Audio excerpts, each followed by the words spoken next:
ایک اور انتہائی اہم معاملہ ہے اس کی بات کر لیتے ہیں کہ انتہائی سرد موسم میں K2 کو بغیر آپریشن کے اور بغیر آکسیجن کے سر کرنے کا مشن جو ہے وہ مکمل ہوا یا نہیں، اس بات کی ابھی تک تصدیق نہیں ہو سکے کیونکہ پاکستانی کوہ پیما علی اسد پارہ اور ان کی ٹیم کے 2 غیر ملکی کوہ پیما اس مہم کے دوران لاپتہ ہو گئے ہیں۔ آج چوتھا دن ہے اور ابھی تک ان کا کوئی سراغ نہیں ملا اور افسوس کے ساتھ ان کے زندہ بچنے کی امیدیں جو ہیں وہ بھی کافی کم نظر آ رہی ہیں، جو ماہرین کہتے ہیں کہ بہت زیادہ مشکل ہو جائے گا اور امکانات بھی بہت زیادہ کم ہیں۔ -50 ڈگری سے بھی کم درجہ حرارت پر 4 روز تک زندہ بچ جانا کسی معجزے سے کم نہیں ہے، لیکن ہماری دعا یہ ہے کہ اللہ تعالیٰ کوئی معجزہ دکھائے اور جو ٹیم اس وقت گئی ہوئی ہے وہ صحیح سلامت واپس آ جائے۔ دعائیں جو ہیں وہ علی اسد پارہ اور ان کی ٹیم کے ساتھ ہیں اور سب کو کسی معجزے کا انتظار ہے۔ پاکستانی کوہ پیما نذیر صابر صاحب ہمارے ساتھ موجود ہیں جو کہ ماؤنٹ ایورسٹ اور K2 سمیت 8000 میٹر سے بلند 4 چوٹیاں سر کر چکے ہیں، وہ ہمارے ساتھ لائن پر موجود ہیں، ان سے ہم بات کرتے ہیں اور جاننے کی کوشش کرتے ہیں کہ یہ مشن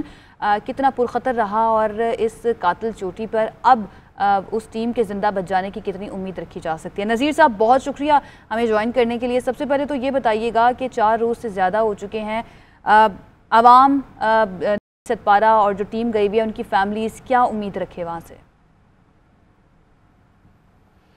تھینک یو جی۔ سب سے پہلے تو ہمارے بہت ہی پیارے محمد علی اسد پارہ، پاکستان کے ہیرو، اور پوری قوم دعا کر رہی تھی ان کے لیے، لیکن جس طرح کل ان کے صاحبزادے لکلی وہ واپس آئے، اکیلے تھے کیمپ 3 میں، اس کے بعد کچھ تفصیلات بتا دی ہیں۔ جس طرح آپ نے کہا کہ ظاہر ہے immediately the very next day Saturday early morning سے ہی پاکستان آرمی کے ہیلی کاپٹر گئے ریسکیو مشن پہ، سیٹرڈیز کل سارا دن اور آج بھی گئی ہیں واپس ہیلی کاپٹرز، لیکن ابھی تک کوئی ٹریسز نہیں ملے ہیں۔ جس طرح ساجد بتا رہا ہے وہ لاسٹ انہوں نے دیکھا ہے ان کو باٹل نیک سے، جو سب سے خطرناک ترین حصہ ہے کہ اس روٹ کا ابروزی رج پہ، وہاں سے گزرتے ہوئے دیکھا ہے، پھر یہ واپس آیا، کچھ مسائل ہو گئے تھے آکسیجن ماسک کی وجہ سے۔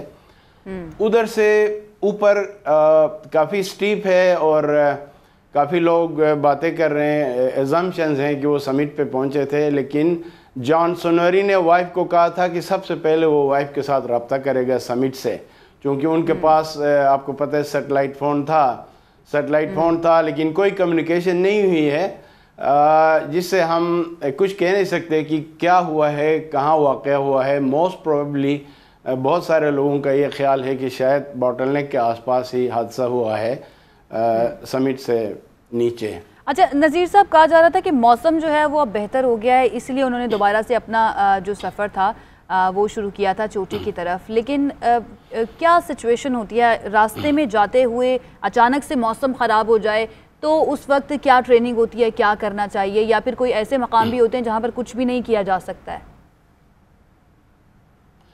آپ کو پتہ ہے 8000 کے 14 پیکس میں سے K2 از دی ڈیڈلیسٹ۔ میں اس روٹ پہ بھی گیا ہوں اور پھر ویسٹ ریچ ہم نے کلائم کیا تھا سب سے پہلے، تو K2 بہت سٹیپ ہے، جو ایمرجنسی سچویشن میں اس سے اترنا سب سے زیادہ مشکل ہے، اور موسم کا جہاں تک تعلق ہے بہت انپریڈکٹیبل ہوتا ہے ماؤنٹینز میں، اور K2 ویسے بھی اٹس اے لونلی ماؤنٹین، بالکل اس کے ارد گرد قریب میں پہاڑ نہیں ہے، بالکل اکیلا کھڑا ہے، سٹیپ ہے، اور اس لیے ایورسٹ تقریباً 41 سال پہلے 1980 میں ونٹر میں کلائم ہوا تھا، اور اتنے سال لگے K2 کو کلائم کرنے میں۔ نیپالی جو ہماری ٹیم تھی وہ they were very lucky with weather، ان کو بہت اچھا ویدر ملا، اور ایکلماٹائز سے نیپال سے ایکلماٹائز ہو کے آئے تھے اور یہاں آ کے بیس کیمپ سے اگلے دن کلائم کرنا شروع کیا۔ ظاہر ہے اوپر نیچے آپ ہوتے ہیں، پھر ویدر پریڈکشن، آج کل ٹیکنالوجی نے اتنی مدد کی ہے کہ آپ کو اگلے کئی ہفتوں تک بھی ویدر مل جاتا ہے، لیکن کبھی کبھی لوکل کوئی ونڈز آ جاتی ہیں، لوکل کلاؤڈ ڈیولپ ہوتے ہیں، اس سے ویدر خراب ہوتا ہے، تو ان کو بھی ایک تھوڑا سا ویدر ونڈو ملا تھا، انہوں نے پلان کیا۔ جو میرا اپنا تجزیہ ہے وہ تھوڑی سی بدقسمتی سے کیمپ 3 سے 7000 تقریباً 200 میٹر سے یہ گئے ہیں، وہاں سے سمٹ کر کے پھر خیریتی سے آخری کیمپ میں آنا بڑا چیلنجنگ ہوتا ہے سمر میں بھی، اور اکثر لوگ 7500 یا 600 میٹر پہ رات گزارتے ہیں وہاں سے جاتے ہیں کیونکہ تھوڑا سا شارٹ اور ہوتا ہے. نذیر صاحب اب کیونکہ وہ لاپتہ ہو گئی ہے، ان کی ٹیم لاپتہ ہو گئی ہے، تو ہر پہلو پر بات کی جا رہی ہے، تو اسی لیے میں یہ سوال آپ سے جاننا چاہوں گی. یہ بھی کہا جا رہا ہے کہ اس سرد موسم میں بغیر آکسیجن کے آگے کی طرف بڑھنا ڈیفینیٹلی آپ کو ہیلتھ پرابلمز بھی ہو سکتی ہیں اور دوسرے مسئلے مسائل بھی اوپر جا کر ہو جاتے ہیں.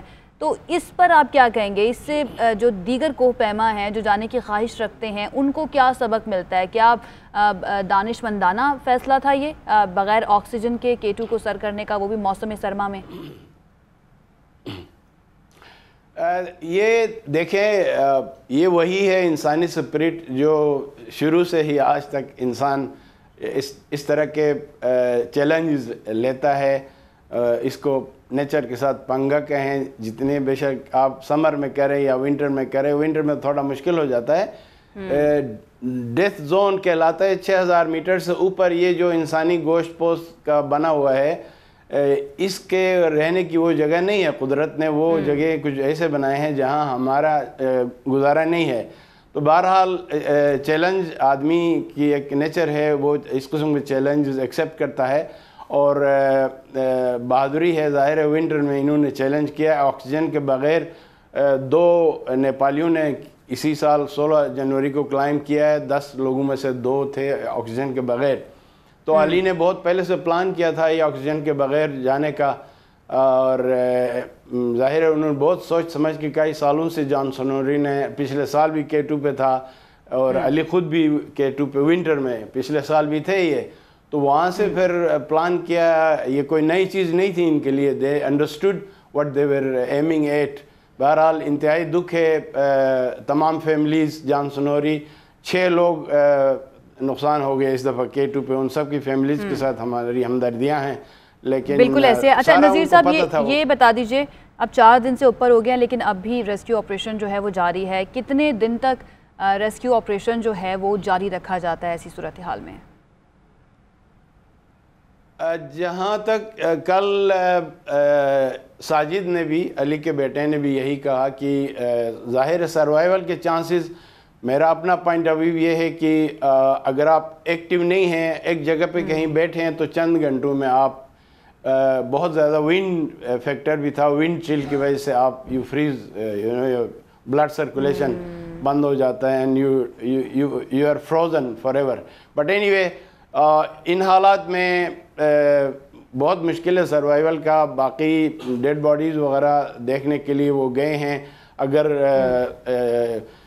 وہاں سے گرے ہیں ساؤتھ سائڈ پہ، ان کے ملنے کے زیادہ چانسز ہیں. بہرحال آرمی والے دے آر ویری بریو. کل بھی 7800 میٹر تک، پرسوں بھی بہت موسم خراب ہونے کے باوجود بھی ہمارے ہیلی کاپٹرز بہت اونچائی پہ جا کے دیکھ چکے ہیں.